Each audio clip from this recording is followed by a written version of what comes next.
Hello everyone. Rajasthan के प्रमुख संत के बारे में हम डिस्कस करने जा रहे हैं। भाग फर्स्ट के अंदर हमने शैव संप्रदाय और वैष्णव संप्रदाय के बारे में डिस्कस कर चुके हैं। अब हम राजस्थान के प्रमुख संत जो हुए हैं वो कितने मतलब वो भक्ति के अनुसार हमने डिवाइड किया है, सगुण भक्ति, निर्गुण भक्ति और मिश्रित भक्ति। ठीक है, तो हम भक्ति के अंदर दो प्रकार की भक्ति, सगुण भक्ति परंपरा और निर्गुण भक्ति परंपरा। तो सगुण भक्ति परंपरा के अंदर कौन कौन आता है? शैव संप्रदाय और वैष्णव संप्रदाय, वो सगुण भक्ति परंपरा के अंदर ही आते हैं। सगुण भक्ति परंपरा होती कौन सी है? जो गुण और साधनों का महत्व दिया जाता है, गुण और साधनों का महत्व दिया जाता है। मूर्ति पूजा, संगीत, नृत्य, कीर्तन, माला, ये सब के सब इसमें करते हैं। ईश्वर को क्या मानते हैं? साकार मानते हैं। ठीक है, और मंदिर के अंदर भगवान की क्या होती है? मूर्ति होती हैं। अब सगुण भक्ति के अंदर कौन कौन से संत आते हैं? यमुनाचार्य, रामानुज, रामानंद, निम्बाकाचार्य, माधवाचार्य, चैतन्य महाप्रभु, वल्लभाचार्य, मीराबाई, गौरीबाई, भक्त, कवि दुर्लभ, ये सब के सब जितने भी संत हुए हैं ये कौन से हुए हैं? सगुण भक्ति के संत हुए हैं। ठीक है, सगुण भक्ति के। अब हम पढ़ रहे हैं निर्गुण भक्ति परंपरा। तो निर्गुण भक्ति परंपरा के अंदर उसमें क्या क्या होता है? गुणों और साधनों का महत्व नहीं दिया जाता है। ठीक है, मूर्ति पूजा का विरोध करते हैं ये। ठीक, ईश्वर को क्या मानते हैं? निराकार मानते हैं। जो मंदिर होता है, मंदिर के अंदर क्या होता है? संत की समाधि होती है। ठीक है, अब हम निर्गुण भक्ति के परंपरा के अंदर कौन कौन से संत आते हैं? जाम्बोजी, जसनाथ जी, दादू दयाल, सुंदरदास जी, रज्जब जी, लालदास जी, कबीर जी, सन्ना जी, धन्ना जी, सदना जी, रेदास, धन्ना जी, पीपा जी, रेवलदास, हरिराम जी। तो ये सब के सब क्या हैं? ये हमारे निर्गुण भक्ति के संत हुए हैं। ठीक है, तो अब हम इसके बारे में डिटेल से हम एक एक की स्टडी करते हैं। ठीक है, फिर हमारी मिश्रित भक्ति के अंदर कौन कौन से संत हुए हैं? संत मावजी, चरणदास जी, हरि सिंह सांकला, जिसको हरिराम दास भी कहते हैं। ठीक है, तो ये मिश्रित भक्ति के संत हुए हैं। तो हम सबसे पहले मीराबाई के बारे में डिस्कस कर रहे हैं। ठीक है, मीराबाई को राजस्थान की राधा कहते हैं। मीराबाई जी ने क्या किया था? मीरा दासी संप्रदाय और दासी पंथ चलाया था। मीरा का जन्म कब हुआ? 1498 के अंदर हुआ, ईस्वी के अंदर। कहाँ हुआ? कुड़की गांव, पाली के अंदर। मीरागढ़ दुर्ग में हुआ, कुड़की गांव के अंदर। बचपन का नाम क्या था मीराबाई का? ठीक है, कस्बूबाई और पेमलबाई, ये इनका बचपन का नाम था। अब मीराबाई के माता का नाम क्या था? वीर कुंवरी। पिता रतन सिंह मेड़तिया, जो कि बाजोली के जागीरदार थे, डेगाना नागौर के अंदर।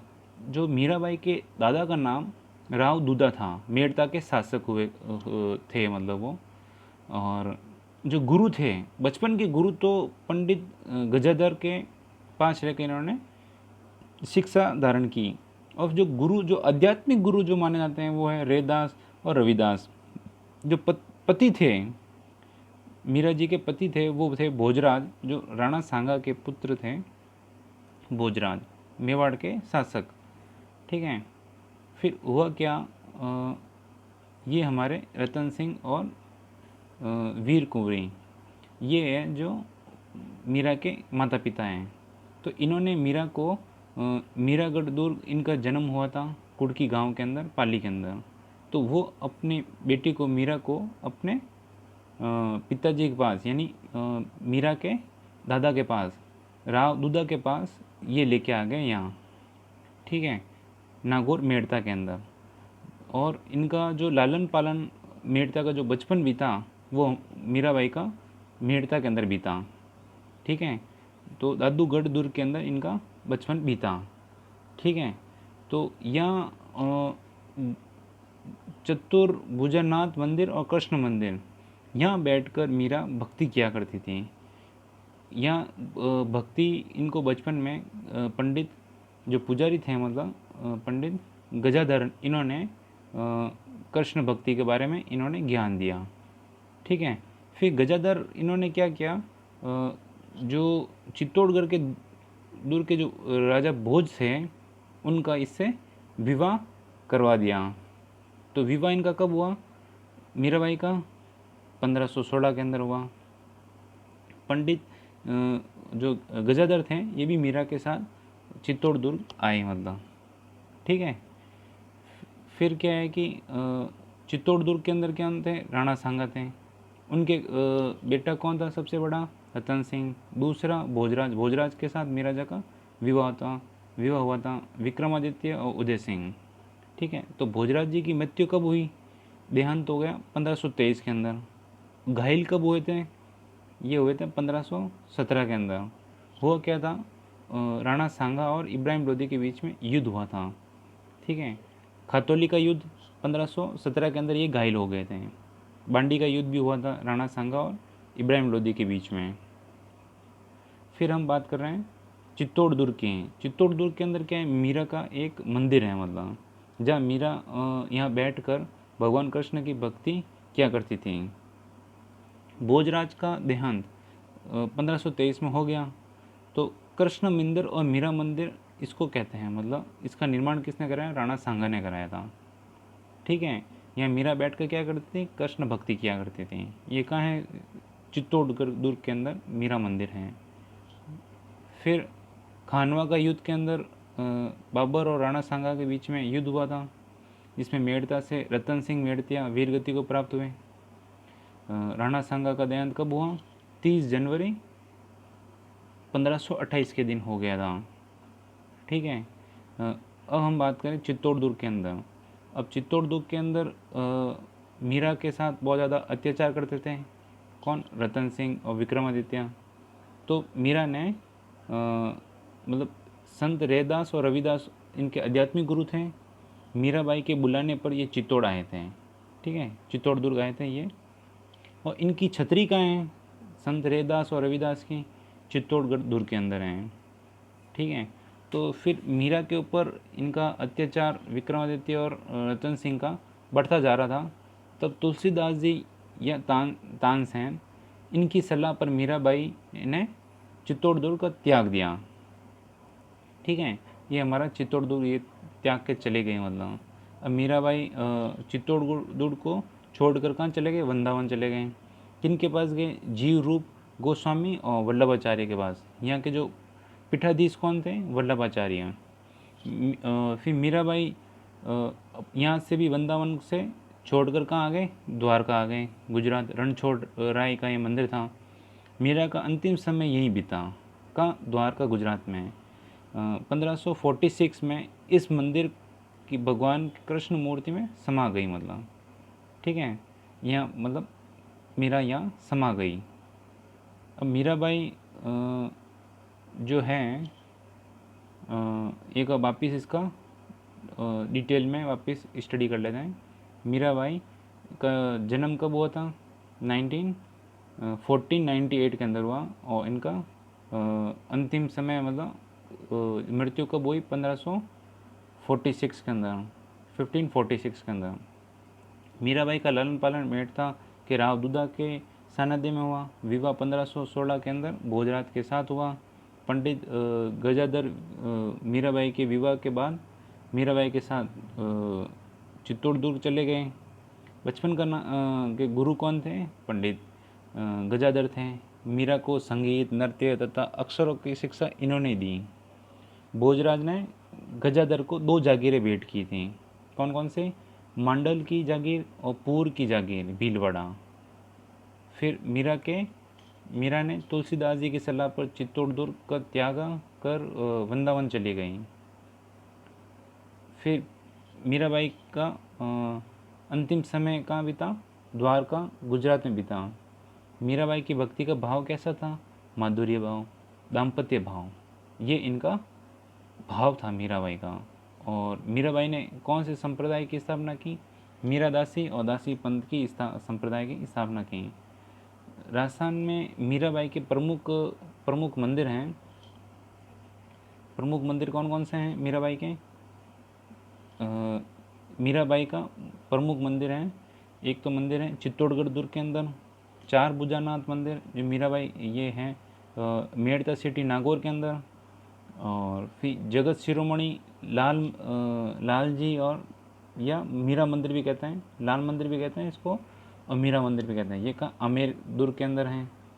फिर ये हरिहर मंदिर कहाँ है मीराबाई का, ठीक है, कैलाशपुरी उदयपुर के अंदर है। मीराबाई का जो मंदिर है कुड़की के अंदर, पाली के अंदर, ये हमारे मीराबाई के प्रमुख मंदिर हो गए हैं, ठीक है। अब मीराबाई के जो रचनाएं हैं, प्रमुख रचनाएं, वो कौन कौन सी हैं? रुक्मणी मंगल, सत्यम भामरो रोशनो, नरसी मैथारी हुंडी, गीत गोविंद पर टीका, ये चारों के चारों जो ग्रंथ हैं ये मीराबाई के प्रमुख ग्रंथ हैं। और मीराबाई की रत्ना खाती इनकी मतलब शिष्य थी, मतलब इन्होंने मीराबाई के निर्देशों पर ब्रज भाषा में मीराबाई की जीवनी लिखी थी, ठीक है। जीवनी के ऊपर क्या लिखा इन्होंने, ग्रंथ लिखा था नरसी बायरो माहिरो। नरसी बायरो माहिरो किसने लिखी? रत्ना खाती ने लिखा। किसका जीवनी लिखा इन्होंने? मीराबाई की जीवनी लिखी। मीराबाई की जो कविता थी वो कविता कैसी थी? पदावली थी, ठीक है। मीराबाई ने कवि ब्रज भाषा में लिखी हैं, इन पर गुजराती भाषा का प्रभाव है। जो इनकी कविता थी वो कैसी थी? ब्रज भाषा में थी, ठीक है। और इनकी प्रभाव किसका था? गुजराती भाषा का प्रभाव था, ठीक है।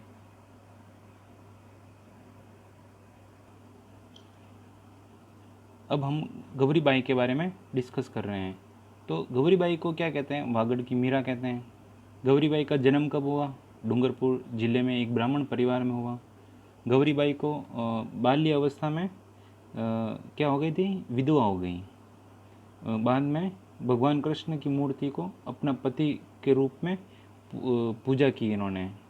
तो गौरीबाई का जो मंदिर है कृष्ण मंदिर, वो कहाँ है? डूंगरपुर के अंदर है। डूंगरपुर के माँ रावल शिवनाथ सिंह और आसकरण के द्वारा निर्मित हैं, ठीक है। अब बात करते हैं भक्त कवि दुर्लभ। भक्त कवि दुर्लभ हुए राजस्थान को नरसिंह, जो राजस्थान का उसको बोलते हैं नरसिंह बोलते हैं। भक्त कवि दुर्लभ को कहा जाता है, मतलब भक्त कवि दुर्लभ ने वागड़ क्षेत्र में अपना प्रमुख केंद्र बनाया। वागड़ क्षेत्र कौन सा? डूंगरपुर बांसवाड़ा को वागड़ क्षेत्र हम कहते हैं। इन्हें बिलों के मध्य रहकर इन्होंने आध्यात्मिक कार्य किए, ठीक है। ये कहाँ रहते थे? बिलों के मध्य रहते हुए इन्होंने आध्यात्मिक कार्य किए। राजस्थान के जो संत, अब राजस्थान के संत हमने सगुण, निर्गुण और मिश्रित, इन 3 कैटेगरी में डिवाइड किया था। तो सगुण के अंदर मीराबाई और गौरीबाई और भक्त कवि दुर्लभ, इनके बारे में हमने डिस्कस कर लिया है। अब हम बात कर रहे हैं मिश्रित जो संत हुए हैं, संत मावजी, चरणदास जी और हरि सिंह सांकला। अब इनके बारे में डिस्कस कर रहे हैं, ठीक है। तो मिश्रित भक्ति के परंपरा के प्रमुख संत कौन कौन हुए? संत मावजी, जिसने निष्कलंक संप्रदाय की स्थापना की। चरणदास जी ने चरणदासी संप्रदाय की स्थापना की। और हरि सिंह सांकला निरंजनी संप्रदाय की स्थापना की। मिश्रित भक्ति होती क्या है? जिसमें सगुण भक्ति और निर्गुण भक्ति दोनों का माध्यम मतलब लिया जाता है, ठीक है, उसको हम मिश्रित भक्ति कहते हैं। तो हम संत मावजी के बारे में हम डिस्कस कर रहे हैं। तो संत मावजी थे, इन्होंने क्या किया? निष्कलंक संप्रदाय की स्थापना की। तो संत मावजी का जन्म कहाँ हुआ? तो ये एग्ज़ाम में क्वेश्चन पूछते हैं। सबला गांव डूंगरपुर में हुआ संत मावजी का जन्म। संत मावजी को भगवान कृष्ण को निष्कलंक अवतार मानकर इन्होंने माना था, मतलब भगवान कृष्ण को क्या माना जाता है? निष्कलंक माना जाता है, ठीक है। संत मावजी को वागड़ का क्या कहते हैं? धनी कहते हैं, ठीक है। संत मावजी के उपदेश को क्या कहते हैं? चौपड़ा ग्रंथ में संग्रहित हैं। संत मावजी के जितने भी उपदेश हैं चौपड़ा ग्रंथ में संग्रहित हैं। संत मावजी ने बिलों के लिए क्या चलाया था? लसाड़ी आंदोलन चलाया था, ठीक है। तो संत मावजी जो हमारे हैं, उन्होंने क्या किया? निष्कलंक संप्रदाय की स्थापना की। जन्म कहाँ हुआ? सबला गांव डूंगरपुर के अंदर, भगवान कृष्ण को कैसे अवतार मानते हैं? निष्कलंक अवतार मानते हैं। वागड़ का धनी कहते हैं इसको। चौपड़ा ग्रंथ में इनका उपदेश संग्रहित है और लसाड़ी आंदोलन इन्होंने चलाया। ठीक है, अब हम बात करते हैं इनकी जो ये बेणेश्वर धाम है इनका। ठीक है, बेणेश्वर धाम में इनका निर्माण कराया इन्होंने, मंदिर का निर्माण कराया। किसने निर्माण कराया? संत महावजी ने कराया। ठीक है, तो बेणेश्वर धाम है कहाँ? ठीक है, ये जो हमारी माही नदी निकलती है गुजरात एमपी से गुजरात की ओर, ये उल्टा यू बनाती है। ठीक है, उदयपुर से हमारी सोम नदी आती है और प्रतापगढ़ से हमारी झाखम नदी आती है। तो जो यहाँ त्रिवेणी संगम है, त्रिवेणी संगम पर इन्होंने क्या, नवा टापरा गांव है डूंगरपुर के अंदर, यहाँ बेणेश्वर मंदिर या बेणेश्वर धाम मंदिर इन्होंने निर्माण कराया। किन्होंने कराया? संत महावजी ने। और जहाँ डूंगरपुर है, सबला गांव डूंगरपुर के अंदर, तो वहाँ तो इनका क्या हुआ? जन्म हुआ। और इन संत महावजी की समाधि और मंदिर कहाँ है? सबला गांव डूंगरपुर के अंदर। और निष्कलंक संप्रदाय की प्रमुख विधिपीठ पूछ ले तो वो कहाँ है? सबला गांव डूंगरपुर के अंदर। ठीक है, तो बेणेश्वर धाम इनका एक विश्व के एकमात्र मंदिर है जहाँ खंडित शिवलिंग की पूजा की जाती है। तो संत महावजी यहाँ जो क्या करते थे, बेणेश्वर धाम में क्या करते थे मंदिर के अंदर, यहाँ इन्होंने तप किया। ठीक है, और संत महावजी को ज्ञान की प्राप्ति कहाँ हुई? यहीं हुई। ठीक है, तो बेणेश्वर जो मंदिर है वहाँ महा पूर्णिमा के दिन आदिवासियों को क्या लगता है? कुंभ लगता है।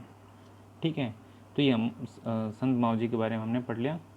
तो अब इनका जो जन्म हुआ कहाँ हुआ? सबला गांव के अंदर हुआ संत महावजी का।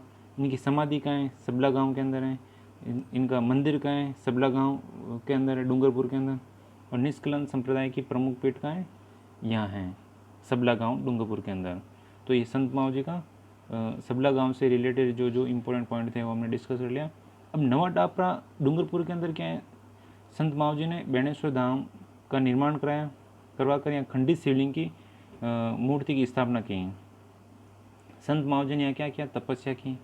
और संत महावजी को ज्ञान की प्राप्ति कहाँ हुई? नवा टापरा डूंगरपुर में इनका ज्ञान की प्राप्ति हुई। ठीक है, अब हम डिस्कस कर रहे हैं हरि सिंह सांकला। हरि सिंह सांकला ने क्या किया? निरंजनी संप्रदाय स्थापना की। ये पहले डाकू थे, इन्होंने राजस्थान का वाल्मीकि कहा जाता है। ठीक है, हरि सिंह सांकला को क्या कहते हैं?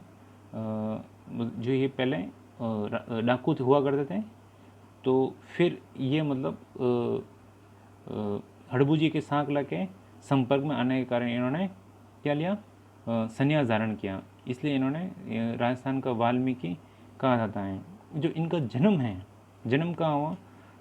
कोपरुद डीडवाना नागौर के अंदर हुआ। मृत्यु कहाँ हुई? गडारावास डीडवाना के अंदर। ठीक है, और इनकी समाधि कहाँ है? गडावास का डीडवाना के अंदर इनकी समाधि है। प्रमुख पीठ भी कहाँ है? गडावास डीडवाना।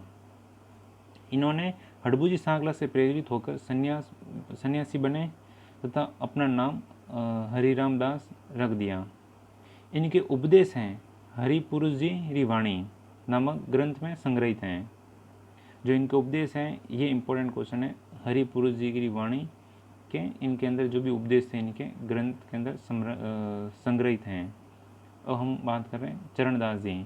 चरणदास जी के अंदर इन्होंने चरणदास संप्रदाय की स्थापना की। इनका जन्म कहाँ हुआ? डेहरा गांव अलवर के अंदर हुआ। प्रारंभिक पीठ कहाँ थी? डेहरा गांव अलवर के अंदर। कालांतर में चरणदास जी कहाँ चले गए? दिल्ली चले गए। मृत्यु इनकी कहाँ हुई? दिल्ली के अंदर। समाधि कहाँ है? दिल्ली के अंदर। ठीक है, तो चरणदास जी का संबंध कहाँ है? इनका जन्म तो डेहरा गांव अलवर से है और प्रारंभिक पीठ इनकी डेहरा गांव अलवर के अंदर थी। कालांतर में क्या हुआ कि बाद में दिल्ली चले गए, यही इनकी मृत्यु है, यही इनकी समाधि है। और प्रारंभ में ये संप्रदाय मेवात क्षेत्र में प्रचलित हुआ, किंतु बाद में ये संप्रदाय दिल्ली में अधिक प्रचलित हुआ क्योंकि दिल्ली चले गए। तो प्रमुख और यदि प्रधान पीठ यदि पूछे तो कहाँ है? दिल्ली। ठीक है, इस संप्रदाय में 42 नियमों का उल्लेख मिलता है। 42 यहाँ इनके क्या है? नियम हैं। ठीक है, चरणदास जी ने दिल्ली पर हुए नादिर शाह के आक्रमण की भविष्यवाणी की थी। और आक्रमण हुआ था, कब हुआ? 1739 ईस्वी के अंदर हुआ था। ठीक है, 1739 के अंदर यह नादिर शाह का आक्रमण हुआ था दिल्ली पर। ठीक है, अब बात करते हैं चरणदास जी की शिष्या। चरणदास जी की शिष्या एक दो हुई है, दयाबाई और सैजोबाई। दयाबाई ने क्या लिखा? दयाबोध लिखा और विनय मल्लिका। ठीक है, जो ये दयाबोध ने 2 ग्रंथ लिखे हैं। ठीक है, अब हम बात करें सजोबाई। सजोबाई ने सहज प्रकाश और शैल तिथि लिखी, सहल तिथि। ठीक है, ये सजोबाई ने लिखे हैं। तो ये चारों ग्रंथ हैं जो किस में? मेवाती भाषा में लिखे गए हैं। और क्या है? समान बाई हैं जो मत्स्य संघ की मीरा कहते हैं। समान बाई को मत्स्य संघ की मीरा कहते हैं, ये नोट के अंदर। तो हमने संत माव जी, संत हरिदास जी और संत चरणदास जी अपने, इन्होंने हमने तीनों के तीनों के बारे में हमने डिस्कस कर लिए हैं। ये हमारे तीनों के तीनों जो हमारे हुए मिश्रित संत हुए हैं, जो कि हमने ये इसके बारे में कंप्लीट कर लिया। संत माव जी, चरणदास जी और हरि सिंह सांकला, इनके बारे में हमने डिस्कस कर लिया है। और हम मिश्रित संप्रदाय, मिश्रित जो संत हुए हैं, मिश्रित भक्ति जो परंपरा हुई थी, उनको ये हमारी समाप्त हो गई है। अब हम बांट रहे हैं निर्गुण भक्ति परंपरा के जो प्रमुख संत हैं, उनके बारे में डिस्कस कर रहे हैं। तो निर्गुण भक्ति परंपरा के अंदर जो संत हैं, प्रमुख संत हैं, दादू दयाल जी। दादू दयाल जी ने क्या किया था? दादू पंथ या ब्रह्म पंथ की संप्रदाय की स्थापना की। मतलब दादू दयाल जी को राजस्थान का कबीर क्या कहा जाता है। यह सांबर नदी है, सांबरमती नदी, लोदीराम ब्राह्मण को तैरते हुए मिले थे। लोदीराम ब्राह्मण को ये तैरते हुए मिले थे। इन्होंने निर्गुण भक्ति परंपरा को अपनाया। ठीक है, दादू दयाल जी कैसे थे? निर्गुण भक्ति परंपरा के थे।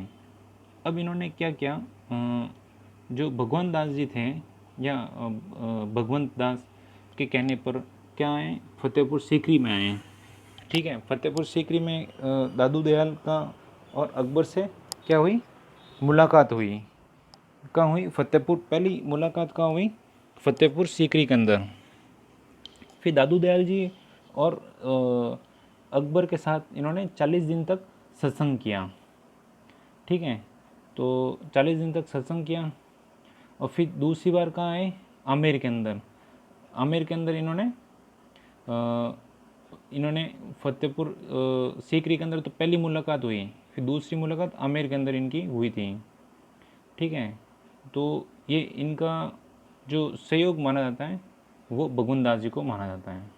ठीक है, तो इनका जो जन्म कहाँ हुआ था? जन्म तो साबरमती नदी है, लोदीराम जी को संत दादू दयाल जी मिले तैरते हुए, साबरमती नदी के अंदर मिला था इनको। तो फिर ये पहले राजस्थान में कहाँ आए? सांबर के अंदर ये आए थे। फिर सांबर से फिर कहाँ चले गए? आमेर चले गए। आमेर से किससे मुलाकात हुई? भगवान दास जी से। भगवान दास जी ने फतेहपुर सीकरी में अकबर से भेंट कराई। ठीक है, दादू दयाल जी के। और दादू दयाल जी ने क्या किया? 40 दिन तक क्या की? सत्संग की। ठीक है, और मिर्जा राजा मान सिंह ने नरेणा या नारायणा, तो यहाँ इन्होंने क्या की? इनको दादू दयाल जी को यहाँ प्रमुख पीठ इनकी स्थापना कराई। ठीक है, तो संत दादू दयाल राजस्थान के सर्वप्रथम आमेर राज्य में सांबर स्थान पर राजा भगवान दास या भगवान दास के काल में आए। ठीक है, संत दादू दयाल जी ने फतेहपुर सीकरी में अकबर से भेंट की और अकबर के साथ बैठकर 40 दिन तक क्या किया? सत्संग किया। ठीक है, दादू दयाल जी ने और अकबर की मुलाकात राजा भगवान दास द्वारा करवाई गई। मिर्जा राजा मान सिंह के काल में संत दादू दयाल जी ने नरेणा या नारायणा स्थान, ये जयपुर के अंदर है, नरेणा स्थान पर दादू पंथ की स्थापना की। फिर जो हमारे ये हमारा नरेणा कहाँ है? जयपुर के अंदर। यहाँ क्या है? हमारे दादू दयाल जी का क्या है? मंदिर है। तो दादू दयाल जी की प्रमुख पीठ कहाँ है? नरेणा के अंदर है। तो इसके मंदिर के पास क्या है? सत्संग स्थल है। सत्संग स्थल को क्या कहते हैं? अलग दरीबा कहते हैं। ठीक है, और उसके पास क्या है? सांप्रदायिक सद्भावना का प्रतीक है, दादू भवन है। दादू भवन को क्या कहते हैं? यह संप्रदाय सद्भावना का प्रतीक है। अब दादू द्वारा जो है, दादू मंदिर के यहाँ दादू द्वारा के पास क्या है? दादू दयाल की समाधि है, जिस कहाँ है? जो दादू की गुफा बोलते हैं, बहराना की गुफा बोलते हैं, वहाँ इस गुफा के अंदर क्या है? यहाँ दादू दयाल जी की क्या है? समाधि है। इसको क्या बोलते हैं? दादू खोल बोलते हैं। ठीक है, तो क्वेश्चन क्या पूछा जाएगा? दादू दयाल जी की प्रमुख पीठ कहाँ है? नरेना, जयपुर के अंदर। सत्संग स्थल को क्या बोलते हैं? अलग दरीबा बोलते हैं। दादू जो का भवन है उसको क्या बोलते हैं? संप्रदाय सद्भावना का प्रतीक बोलते हैं। ठीक है, दादू जी की समाधि कहाँ है? दादू की गुफा वही है, बहराना की गुफा भी बोलते हैं। ठीक है, कहाँ? नहराना के मंदिर, ये दादू दयाल जी के मंदिर के पास में दादू दयाल जी क्या है? समाधि। अब संत दादू दयाल जी की भाषा भाषा इसने कौन सी प्रयोग की? इन्होंने सदुगड़ी भाषा का प्रयोग किया। इन्होंने उपदेश कैसे दिए? ढूंढाड़ी भाषा में इन्होंने उपदेश दिए। इन्होंने भाषा का प्रमुख विशेषता कैसा दिया? जैसा क्षेत्र वैसी बोली। इनका मतलब जो इसकी भाषा जो इनकी थी, तो इनका जैसा क्षेत्र वैसी बोली। ठीक है, तो अब जयपुर के आसपास रहे इन्होंने, तो वहाँ कौन सी बोली जाती है? ढूंढाड़ी भाषा बोली जाती है। तो इनका प्रभाव कौन सा था? ढूंढाड़ी भाषा का था। और इन्होंने प्रयोग कौन सी भाषा किया? सदुकड़ी भाषा। दादू दयाल जी के कुल कितने? 152 शिष्य हुए हैं, जिनको क्या जिसमें से 52 शिष्य विरक्त हुए। ठीक है, इनको 52 स्तंभ जो हुए हैं, जो विरक्त जो हुए हैं, 152 में से जो क्या हुए? 52 तो शिष्य इनके विरक्त हुए हैं, जिनको 52 स्तंभ कहते हैं। जो संत दादू दयाल जी के 52 जो विरक्त शिष्य को 52 स्तंभ कहा जाता है। ठीक है, अब है प्रमुख शिष्य। अब जो इनमें से जो प्रमुख हुए, रजबदास जी, सुंदरदास जी, बखना जी, ये जो क्या इनके प्रमुख शिष्य हुए हैं। ठीक है, दादू पंत ने सबको मतलब सबको जलाया नहीं जाता, मतलब दफनाया जाता है। ठीक है, क्या किया जाता है? दफनाया जाता है। ना तो दफनाया जाता है, ना जलाया जाता है। क्या करते हैं? बल्कि पशु पक्षियों के लिए खुला छोड़ देते हैं। ठीक है, ना तो दादू दयाल जी के ना तो सब जलाया जाता है, ना दफनाया जाता है, बल्कि पक्षियों के लिए खुला छोड़ देते हैं। पर दादू दयाल जी को सब का क्या किया था? वह इनकी समाधि बनाई थी। अब दादू दयाल जी के जो शिष्य हैं वो क्या करते हैं? उनका जो जो जो भी इनके जो शिष्य हैं, अनुयायी हैं, जो उनका जो शव हैं उनको ना तो जलाते हैं, दफनाते हैं, वो क्या करते हैं? खुले पक्षी और पशु पक्षियों के लिए खाने के लिए छोड़ देते हैं। दादू दयाल जी के जो जो दादूपंथी हैं लोग हैं, वो क्या विवाह नहीं करते हैं? दादू दयाल जी ने विवाह किया था। दादू दयाल जी के 2 पुत्र हुए करते थे, एक थे गरीबदास, एक था मिस्कंदास। दादू पंथ का वर्गीकरण। ठीक है, दादू पंथ का क्या है? वर्गीकरण। तो अब जेताराम नामक दादूपंथी ने दादू पंथ को 5 भागों में विभाजित किया। नागा वर्ग, खालसा, विरक्त, खाकी और स्तनधारी या उत्तराधारी, ये जो वर्ग इन्होंने 5 भागों के अंदर जेतराम जी ने किया। जो नागा वर्ग हैं, ये किसका है? ये सुंदरदास जी ने चलाया। कालांतर में इस वर्ग को साधु सैनिक बन गए। ठीक है, फिर क्या हुआ? खालसा वर्ग। खालसा इन्होंने किसने चलाया? गरीबदास जी ने। तो क्वेश्चन ये पूछेंगे एग्जाम में, खालसा जो वर्ग हैं वो किसके द्वारा चलाया गया? गरीबदास जी के द्वारा। खाकी जो वर्ग हैं, खाकी वर्ग, ये क्या है? शमशानवासी होते हैं, शरीर पर क्या लगाते हैं? भस्म लगाते हैं और खाकी कपड़े धारण करते हैं। ठीक है, फिर चौथा कौन सा है? विरक्त। दादू पंथ का वह वर्ग जो घर घर जाकर लोगों से दादूपंथी बनाते थे ना, उनको क्या कहते हैं? विरक्त। ठीक है, फिर क्या है? उत्तरादेय या स्तनधारी। इस वर्ग के साधु उत्तर भारत में चले गए। ठीक है, ये हमारा दादू जो था, दादू जी, हमने इसके बारे में पढ़ लिया है। अब हम बात करें सुंदरदास जी। सुंदरदास जी जो थे दादू दयाल जी के क्या थे? प्रमुख शिष्य थे। इन्हें द्वितीय शंकराचार्य भी कहते हैं सुंदरदास जी को। सुंदरदास जी ने दादू दयाल जी के कहने पर दाम्पत्य जीवन को त्याग कर दादूपंथी बन गए। इनका जो जन्म हुआ गोठालाव दौसा के अंदर इनका जन्म हुआ। खंडेलवाल परिवार के अंदर इनका जन्म हुआ। ठीक है, ये वैश्य परिवार से थे। ठीक है, इनके जो व्यापारी वगैरह जो इनका परिवार था खंडेल परिवार। ठीक है, इनका जो समाधि और प्रमुख पीठ यदि का है तो सुंदरदास जी का है सांगानेर जयपुर के अंदर है। सुंदरदास जी ने जो प्रमुख इनके मंदिर हैं कहाँ हैं इनके प्रमुख मंदिर गोटेलाव दौसा के अंदर हैं और सांगानेर जयपुर के अंदर हैं। ये इनके दो प्रमुख मंदिर हैं सुंदरदास जी के। अब सुंदरदास जी के क्या हैं प्रमुख ग्रंथ कौन कौन से हैं? ज्ञान समुद्र, ज्ञान सेवैया, सुंदर सार, सुंदर ग्रंथावली। ठीक है, अब सुंदरदास जी की जो माता हैं वो थी सती, पिता का नाम था परमानंद। ठीक है, तो ये हमारे सुंदरदास जी हो गए। अब हम बात कर रहे हैं रजब जी की। रजब जी भी दादू दयाल जी के प्रमुख शिष्य थे। ये जाति से पठान मुसलमान थे। रजब जी ने जब विवाह करने जा रहे थे तब दादू दयाल जी ने एक दोहा सुनाया, रजब ते गजब किया सर पे बांधा बोंट, आया था हरि भजन को नरक को करे ठोट। तो ये दादू दयाल जी का दोहा सुनकर रजब जी ने मतलब क्या कर दिया, घोड़े से उतर गए और विवाह को छोड़ दिया इन्होंने। ये दोहा सुनकर रजब जी ने विवाह को सपना त्याग दिया। जो इनका विवाह का जो एक सपना था मतलब वो सपना ही त्याग दिया। मतलब जीवन भर दूल्हे के वेश में रहकर लोगों को उपदेश देते थे।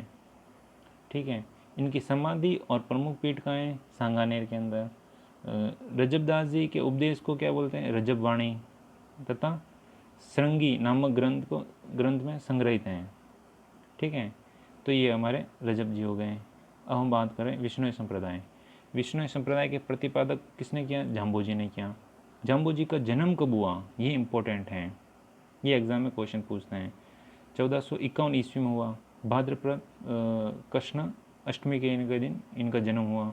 पीपासर नागौर के अंदर इनका जन्म हुआ। जाम्बू जी को पैनोरमा कहाँ है? पीपासर नागौर के अंदर। ठीक है, और कृष्ण के अवतार के रूप में माना जाता है और विष्णु का अवतार जाम्बू जी को। ठीक है, अब जाम्बू जी की माता का नाम क्या था? हंसा देवी। पिता कौन थे? लोहड़ जी पंवार। जाम्बू जी के क्या बोलते हैं? वैज्ञानिक संत और पर्यावरणिक वैज्ञानिक संत कहते हैं। विश्व में पर्यावरण आंदोलन का प्रथम प्रणेता कौन थे? जाम्बू जी थे। विश्व के प्रथम संत जिन्होंने हरे वृक्ष को मतलब काटने की अनुमति नहीं दी, इन्होंने जीवों की हत्या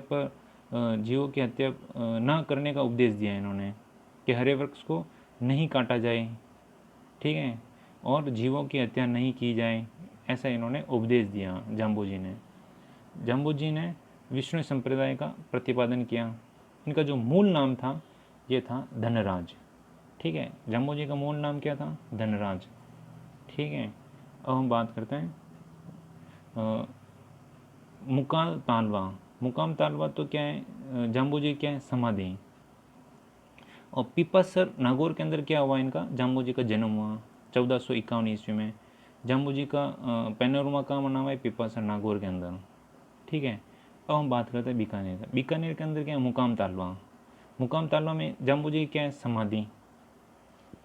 समाधि विष्णु संप्रदाय की प्रमुख पीठ और प्रधान पीठ का है मुकाम तालवा के अंदर। वर्ष में 2 मेले बढ़ते हैं इनके, फाल्गुन अमावस्या को और अश्विन अमावस्या को। फिर एक है समरथल दोरा और धोक दोरा, वो कहाँ है? बीकानेर के अंदर है। जाम्बू जी ने यहाँ क्या की? तपस्या की। जाम्बू जी को ज्ञान की प्राप्ति हुई। जाम्बू जी के प्रथम उपदेश दिए यहाँ, और विष्णु संप्रदाय का प्रतिपादन कहाँ किया? समरथल में। तो ये चारों के चारों पॉइंट हैं, इम्पोर्टेंट है। जाम्बू जी ने तपस्या कहाँ की? समरथल के अंदर। ज्ञान की प्राप्ति कहाँ हुई? समरथल के अंदर। प्रथम उपदेश कहाँ दिए? समरथल के अंदर। विष्णु संप्रदाय का प्रतिपादन कहाँ किया? समरथल के अंदर। ठीक है, बीकानेर के अंदर। अब विष्णु संप्रदाय के 20+9 नियम है 29, ठीक है। 120 शब्द इनके हैं, मतलब इनके उपदेश के मतलब जो नियम के अंदर। और जम्बो जी ने उपदेश को जहाँ उपदेश देते थे इनको सांथरी कहा गया, सांथरी, ठीक है ना। इस संप्रदाय के खेजड़ी और हिरण को क्या मानते हैं? पवित्र मानते हैं, ठीक है, सबसे अत्यधिक पवित्र मानते हैं। किसको? खेजड़ी और हिरण को। प्रमुख ग्रंथ कौन से हैं? तो जमवाणी, गुरुवाणी, वेदवाणी, शब्दवाणी, ये सब जाम्बो जी के क्या हैं? ग्रंथ हैं। जम सागर में 29 नियम का उल्लेख है, 20+9 नियम का उल्लेख है। जम संहिता, जम गीता विष्णु धर्म का 5वां वेद और 19वां पुराण कहा जाता है जम गीता को। विष्णुई जो धर्म प्रकाश, ठीक है, ये इनके क्या है? प्रमुख 5 ग्रंथ हैं। किसके? जाम्बो जी के। संथरिया, जाम्बो जी ने इस स्थान पर बैठकर उपदेश दिए, उसे सांथरिया बीकानेर में कहा जाता है, सांथरिया, जहाँ उपदेश देते थे जाम्बो जी। अब जाम्बो जी के चिन्ह, जाम्बो जी की टोपी की पूजा कहाँ होती है? मुकाम तालवा के अंदर, बीकानेर के अंदर। जो इनकी खड़ाऊ हैं, खड़ाऊ की पूजा कहाँ होती है जाम्बो जी की? पीपासर नागौर के अंदर। पैरों के चिन्ह के निशान की पूजा कहाँ होती है? लोहावट है जोधपुर के अंदर। वहाँ जो इनके चिन्ह हैं उनकी पूजा की जाती है। ये हमारे विष्णु संप्रदाय समाप्त। अब हम बात कर रहे हैं जसनाती संप्रदाय। जसनाती संप्रदाय के प्रवर्तक कौन है? जसनाथ जी। इनका जन्म कहाँ हुआ? ये इम्पोर्टेंट है, ये एग्जाम में क्वेश्चन पूछते हैं। कब हुआ? 1482 के अंदर, 1482 के अंदर। कहाँ हुआ इनका? कत्रियासर बीकानेर के अंदर हुआ, ठीक है। कार्तिक शुक्ल एकादशी के दिन इनका जन्म हुआ। ये भी कहाँ मिले? डाबला तालाब में हमीर जी जाट और रूपा दे को जसनाथ जी तैरते हुए मिले हैं, ठीक है। इनका मूल नाम क्या था? जसवंत। जसनाथ जी का मूल नाम क्या था? जसवंत। इन्होंने कितने नियम दिए हैं? इन्होंने 36 यानी 36 नियम इन्होंने दिए और 150 शब्द इनके हैं। मतलब पवित्र क्या है इनका?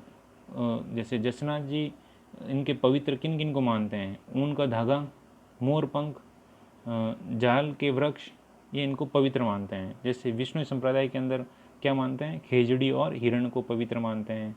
उसी प्रकार ये जसनाथ जी पवित्र किस किस को मानते हैं? ऊन का धागा, मोर पंख, जाल के वृक्ष, ठीक है।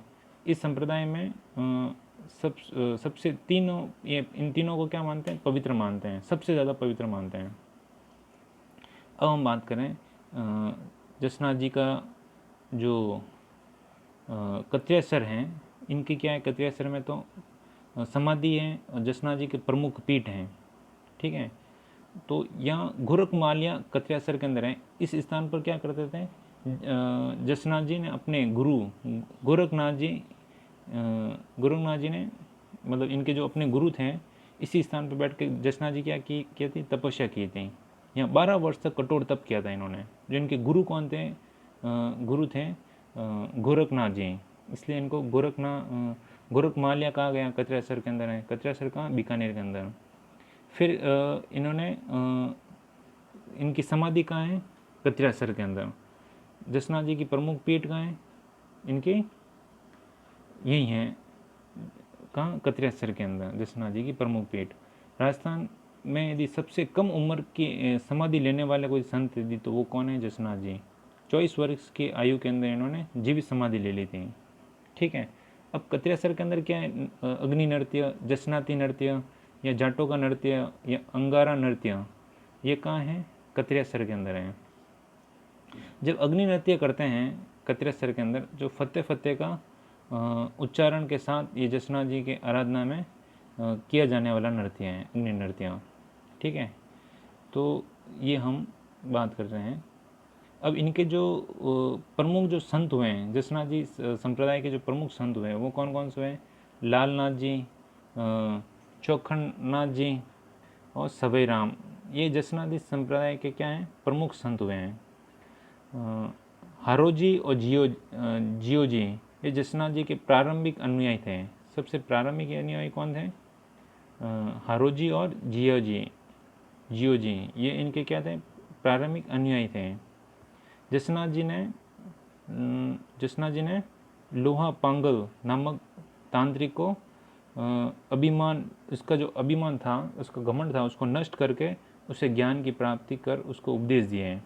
उनको ज्ञान दिया, उसको किसको, लोहा पागल को, एक नामक तांत्रिक था, उनको उसका क्या क्या उसका अभिमान था, ठीक है ना, अभिमान उसको नष्ट करके उसको उपदेश दिए हैं जसनाथ जी ने, ठीक है। और फिर क्या है, जसनाथ जी ने सिकंदर लोदी और राव लूणकरण ने जसनाथ जी को कतिरेसर में भूमि दान की, ठीक है। किसने, सिकंदर लोदी ने और लूणकरण ने जसनाथ जी को क्या दिया, मतलब भूमि दान में दी। कौन सी, कतिरेसर में। जसनाथ जी संप्रदाय ने जाट जाति के लोग सर्वाधिक अनुयायी होते हैं। प्रमुख ग्रंथ कौन से हैं जसनाथ जी के, प्रमुख ग्रंथ हैं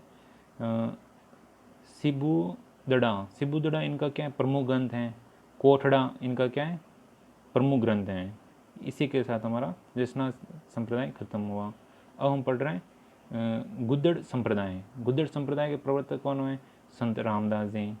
प्रमुख पीठ का है, दांतड़ा भीलवाड़ा के अंदर। संत रामदास जी के गुद्दड़ ओढ़ने के कारण इन्हें गुद्दड़ संप्रदाय कहलाया है, ठीक है। अखिलिया संप्रदाय के कौन है, जो प्रवर्तक कौन है, लालगिरी जी। लालगिरी जी का जूनागढ़ के सामने रहते थे। जन्म चूरू के अंदर इनका जन्म हुआ। प्रमुख पीठ बीकानेर के अंदर। प्रमुख ग्रंथ कहाँ है इनका, अलग स्तुति प्रकाश इनका क्या है, प्रमुख इनका ग्रंथ है। किनका, लालगिरी जी का। इन्होंने क्या, लालगिरी जी ने क्या चलाया, अखिलिया संप्रदाय चलाया, ठीक है। और कहाँ रहते थे, जूनागढ़ के सामने रहते थे ये लालगिरी जी। जन्म तो हुआ चूरू के अंदर। प्रमुख पीठ इनकी कहाँ है, बीकानेर के अंदर। और अखल स्तुति प्रकाश इनका ग्रंथ है, ठीक है। अब हम पढ़ रहे हैं नवल संप्रदाय। नवल संप्रदाय के प्रवर्तक कौन है, नवलदास जी। हरसोलाव जो है, हरसोलाव गांव है नागौर के अंदर, ठीक है, वहाँ इनका जन्म हुआ था। जो प्रमुख पीठ है इनकी वो है जोधपुर के अंदर। इनका उपदेश जो है नवलेश्वर अनुभाणी इनका क्या है, उपदेश हैं, जो इस ग्रंथ में नवलदास जी के उपदेश संग्रहित हैं, ठीक है ना। जो नवल संप्रदाय हैं उनके जो ग्रंथ हैं वो कौन सा है, नवलेश्वर अनुभाणी इनका जो ग्रंथ है। नवलदास जी का क्या, उनके बीच इनके क्या उपदेश संग्रहित हैं। अब हम पढ़ रहे हैं प्रणामी संप्रदाय। प्रणामी संप्रदाय का प्रवर्तक कौन है, प्राणनाथ जी हैं। इनका जन्म कहाँ हुआ, जामनगर गुजरात के अंदर हुआ। प्रमुख पीठ का है पन्ना शहर एमपी के अंदर है। राजस्थान में इस संप्रदाय की प्रमुख पीठ का है जयपुर के अंदर है।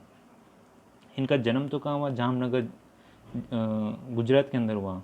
और इनकी जो यदि राजस्थान के यदि प्रमुख पीठ पूछे तो वो कहाँ है, जयपुर के अंदर। प्रमुख पीठ इसकी कहाँ है, एमपी के अंदर है, जो पन्ना शहर के अंदर। इनका जो प्रमुख ग्रंथ है कुजलम स्वरूप हैं, कुजलम स्वरूप, ये इनका क्या है, प्रमुख ग्रंथ हैं प्रणामी संप्रदाय का। अब राजाराम संप्रदाय। राजाराम संप्रदाय के कौन है प्रवर्तक, राजाराम है। इन्होंने क्या क्या, वृक्ष रोपण करना तथा हरे वृक्ष को नहीं काटने पर बल दिया, ठीक है, राजाराम संप्रदाय। अब हम पढ़ रहे हैं लालदासी संप्रदाय। लालदासी संप्रदाय के प्रवर्तक कौन है, लालदास जी हैं। लालदास जी की मेव जाति के मुस्लिम थे तथा इनके गुरु कौन थे, गदन चिश्ती थे। इनका जन्म कहाँ, धोलीधू गांव में हुआ अलवर के अंदर। मृत्यु कहाँ हुआ, नागला जहाज भरतपुर के अंदर हुआ। इनकी जो समाधि है वो कहाँ है, शेरपुर गांव अलवर के अंदर है, ठीक है। ये हमारे लालदासी संप्रदाय की इम्पोर्टेंट पॉइंट हो गए। अब हम बात कर रहे हैं इनकी जो ये संप्रदाय मेव क्षेत्र में सर्वाधिक प्रसिद्ध या प्रचलित था। और इनकी यदि प्रमुख पीठ पूछें तो वो हैं शेरपुर का अलवर के अंदर। इनकी क्या है, प्रमुख पीठ हैं लालदासी संप्रदाय की, ठीक है। इस संप्रदाय के अनुयायी मेव जाति के मुसलमान हैं, ठीक है। और मेवात क्षेत्र कौन कौन सा है, अलवर और भरतपुर को मेवात क्षेत्र बोलते हैं। अब इनके जो उपदेश और रचना है लालदास जी की वाणी, ठीक है। लालदास जी के इनके जो उपदेश और रचनाएं हैं वो कौन कौन से हैं, लालदास जी की वाणी, इनका ये उपदेश और रचनाएं हैं। इस संप्रदाय के साधु को स्वयं को कमा कर खाना आवश्यकता होता है। इसको वो क्या करते हैं, साधु कृषि करते हैं, ठीक है, स्वयं को कमा कर खाना है, ठीक है, ये अनिवार्य है इनका। इस संप्रदाय में ध्यान, योग, समाधि के स्थान पर राम का नाम स्मरण करने पर बल दिया है। मतलब ध्यान और योग समाधि के स्थान पर इन्होंने क्या कहा कि राम का नाम लो, राम का स्मरण करो। इस संप्रदाय के अनुयायी मुसलमान हुए थे। ये वैष्णव संप्रदाय का पालना करते हैं। मतलब कि ये इस संप्रदाय में अनुयायी तो सारे मुसलमान होते हुए भी वैष्णव संप्रदाय का पालना करते हैं।